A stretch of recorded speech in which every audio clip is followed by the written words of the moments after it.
So Gabriel comes up with another question for us. Gabriel, I don't know when these came out actually. We've been out of this for a week or more, so and thank you for your patience, by the way, and all that. But we're back, and hopefully we won't have a lag like that very often. But that wasn't too bad. We had a run of like 35 straight without a pause, I think, in there. I got way at the beginning. I guess we missed a couple, missed one or two events, but we figured that out. Anyway, but that's the details of the operation, I guess. Gabriel, always look at the whole, a painter's mantra. I have a question for you. Could you talk about repainting an already dry passage? Okay. I can't read in that dark light. I'll have to switch this around. I can't let go of this coffee. I'm freezing in here today. So this is my warmth. So Harold Speed says that objects or subjects have to be finished in one sitting.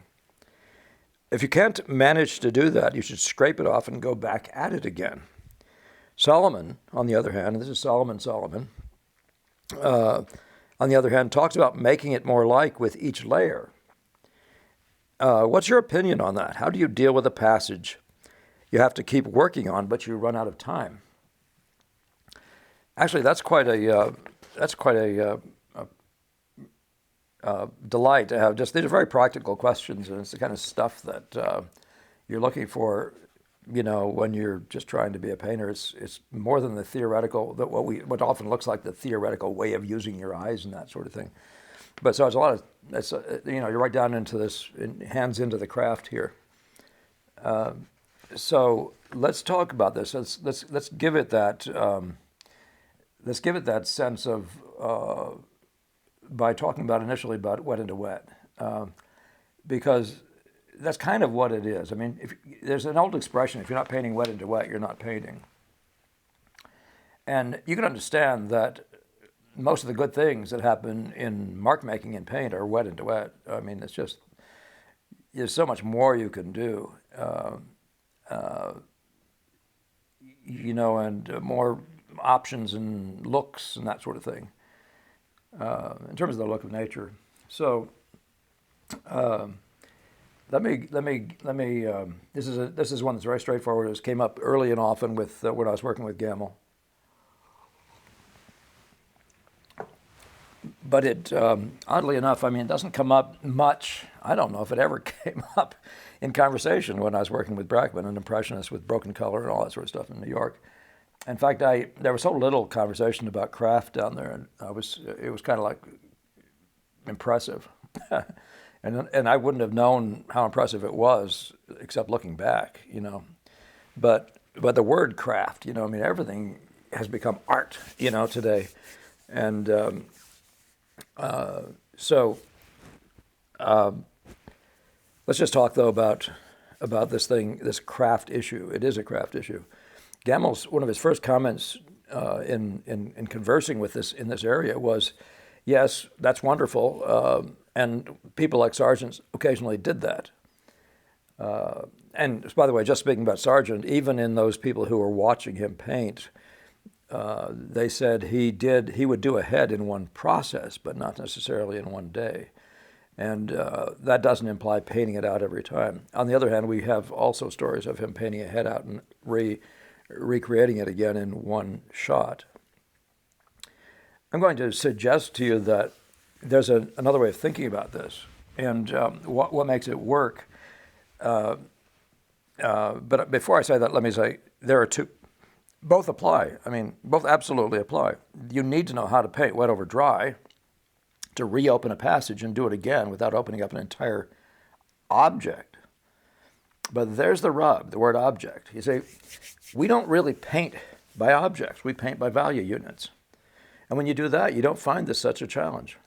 If you're talking about a dark passage, it's not that hard to reopen the passage and put it back together again. But if you said, I'm painting a house, show me somebody who could actually open up an entire passage that includes light hitting a house and splashing off the walls and all that sort of stuff, who can open that up and put it back together again with any kind of, with any kind of depth of, in terms of their statement, it would wind up being enormously, if the word opposite of enormous, would wind up being totally superficial. And some of that work that's apparently done that way is superficial, and for that reason. But if you want to dig in to a passage, and you want to actually, and the Impressionist is never about digging in early and often and just noodling his way left to right across a passage. He just doesn't do that. Because the goal, and the initial goal, is to set up all the great players and their strong relations to each other. There's no way in the world you're going to have time in a day to do that and do all these little tiny things in every little area. There's just not time, period. Not to do it well. I mean, you can probably mess with that, but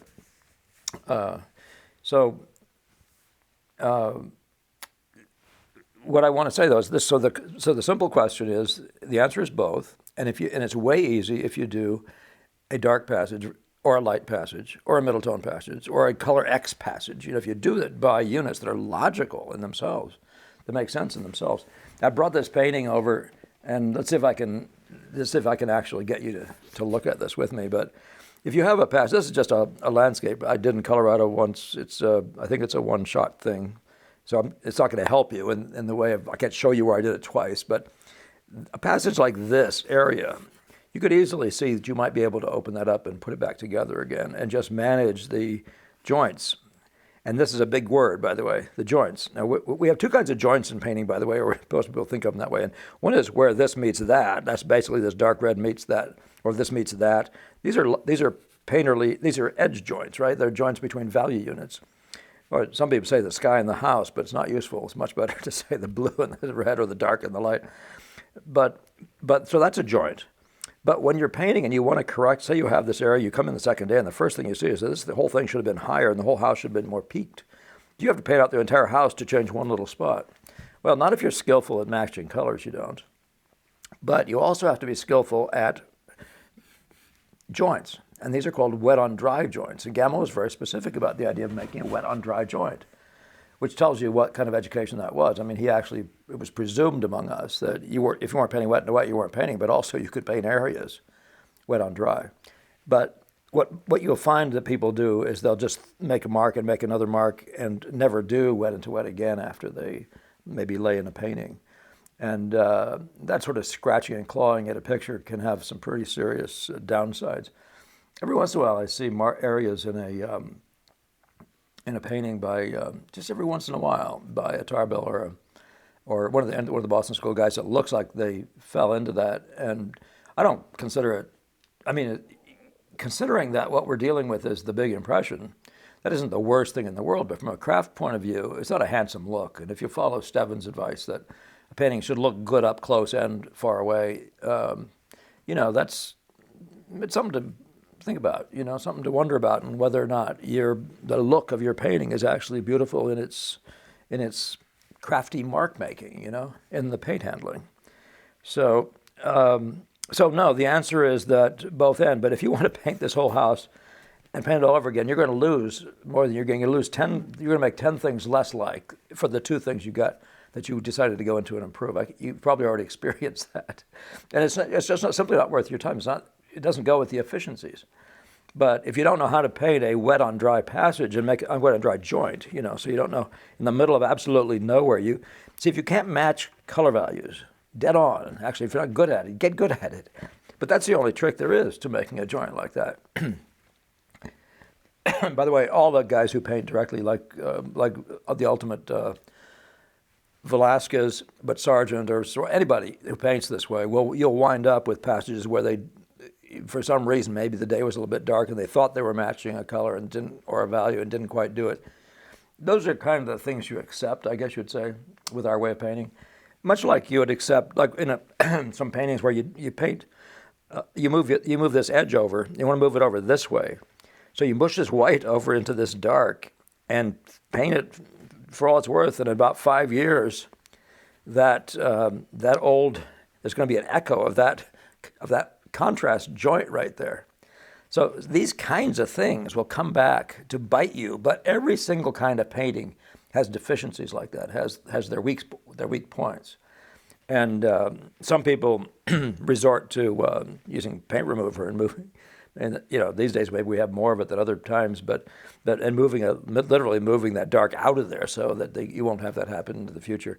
But I was reminding myself of a sergeant that I saw when I was a student, and he had this, I don't know if it was a tie or what it was, but there was this white shirt and a dark thing, and the dark thing was way over here underneath the white, while the final version of it was way over here, and he doesn't bother to take it away or anything like that.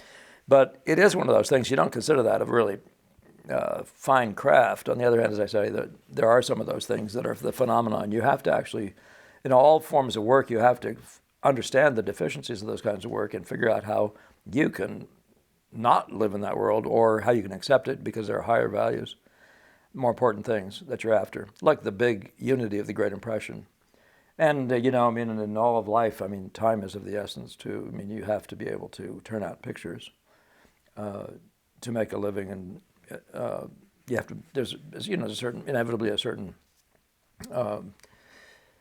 adequacy level that we talk about. But aim high, and when you miss high, miss going for something, going for all those things, the good craft plus the quality of the light effect or whatever. But yeah, so the answer, and let's see if there's anything else you wanted to ask me about that, but I think that really does cover it pretty well. And I really like that question, though. But the idea of scraping, by the way, I want to mention that. Yeah, scraping it down. Why would you do that? Well, the reason is because obviously it's full of paint, and you've decided to paint over again, but it's probably tacky paint, and there are all sorts of other reasons why you might want to scrape it down. You might have nasty ridges in it. It's presumably dry already, so all you would be scraping off would be the ridge, any crusty ridges. And that's another one of those craft points that I may as well just mention, and that is that Gamble would have us at the end of a day, and I presume it was probably as a product of working with Paxton, would have us at the end of the day with a palette knife go through edges where you might have actually got a ridge developing and scrape it off, bring it down to the level, so that if you did have to move a thing over, you at least wouldn't have a ridge along that joint right there. You wouldn't have a high clump of paint that would then, if you move the thing over, even if you moved it that way, you would still have a ridge there. It'd be a light effect right in the middle of your atmospheric shadow, which isn't productive. So I think that should finish it. Let me just one last look, Gabriel, and yeah. Actually, what I like about Solomon versus Speed, and so many of these guys, is there's an orientation, and I don't think most painters have it once you've been playing with paint, but there's an orientation to be a purist. No, we just do it this way. We never do that. We always do this. We never do that. But people say that, and then you find out later that they were talking about the same thing. They just use different words. And for example, when I say paint out, you should always paint out an area. I might mean not the head. If you say the object, or in this case, he uses the word subject. If you paint out your subject, good luck bringing that back with any kind of efficiency. You'll have the same problem tomorrow or 3 days later, likely, unless it's just an extremely simple passage. But the beauty of doing it by the values is that they are simple passages. Again, you could look at a spot. These are the kinds of areas like this doorway here. That's made to order. That's a somewhat rough lay-in. Oh, sorry. Okay, and that's a somewhat rough lay-in right there of that. But so that another day you might narrow that doorway a little bit, or you might change the order of the edges just a little bit, and all that sort of stuff. Do you really need to paint it out to do that? And again, as I said, lose more than lose more of the good things you had, and for the purpose of improving one aspect of that thing. So no, efficiencies are important, and let's leave it at that. And anytime I talk about these things, if it brings something up, just throw the question back at me, or make that secondary point, or that additional point, and I'll get back into it. Again, if you would subscribe, like, share, and comment. Further comments are always welcome, and questions, et cetera, et cetera. And thank you. See you next time.